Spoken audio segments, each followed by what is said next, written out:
नौशरो फिरोज़ मां अव्हांखे ख़बर ॾींदा हलूं। Bureau chief Faisal Bhatt ji report मुताबिक़ नौशरो फिरोज़ जे सीशन कोर्ट जे साम्हूं ॻोठ जाम दूंगा जे रहवासियुनि एहतजाजी मुज़ाहिरो कयो।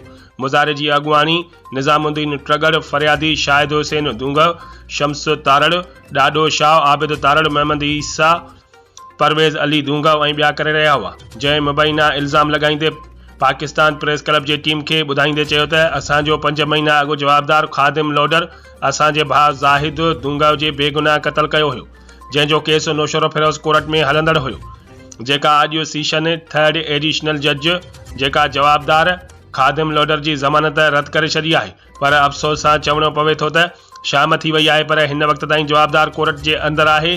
पुलिस जवाबदार खे कोर्ट में विहारे पनाह वरिती आहे। कोर्ट इंसाफ़ जो घर आहे, न की पनाहगाह जो। पुलिस वारनि खे तहफ़्फ़ुज़ आहे। इंसाफ़ केरु कंदो? असांजो मुतालबो आहे जवाबदार खे फौरी तौर गिरफ़्तार कयो वञे। असीं IG सिंध, DIG शहीद बनज़ीराबाद, SSP नौशरो फिरोज़ ऐं ॿियनि वस वारनि समेत आला इदारनि खां मुतालबो कयूं था त इन मामले जो फौरन नोटिस वरितो वञे, असांखे इंसाफ़ फराहम कयो वञे। जीअं त असांजे दोस्त हुनजो ज़ाहिद जो भाउ फिरियादी वेठो आहे। सुबुह तक़रीबन तारीख़ लॻल आहे असांजी बेल जी, ख़ादिम लोदवे जी, जेका हुनजी बेल रद्द थी आहे हितां शीशन कोर्ट मां।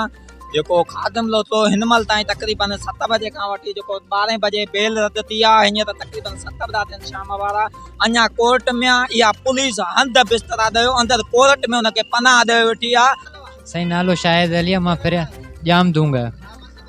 मसइलो इहो आहे साईं, मुंहिंजो भाउ हिननि मारियो 6 महीना अॻे न, ख़ादिम हुसैन लोडर वारनि। सुबुह हुनजी 12 बजे बेल रद्द थी आहे, सीशन साहब कई अथसि। हिन महिल ताईं उहो 7:30 बजा थियनि, अञा ताईं वेठो आहे कोर्ट में। हुनखे पुलिस सॼी जेको चऊंसि था तव्हां ॿाहिरि कयो, तव्हां हिनखे जेल कस्टडी करायो, पुलिस नथी हुनखे जे। असांजो दोस्त हो ज़ाहिद अली दूंगा, उहो रस्ते सां अचे पियो, रस्ते ते हुनखे मारे वियो। ॿुधी असां इंसाफ़ खपे। हींअर उन कातुल खे कोर्ट सगुरी पनाह ॾेई अंदरि वेठो आहे, सुतो पियो अंदरि, हंध बिस्तरा मिलिया आहिनि उनखे।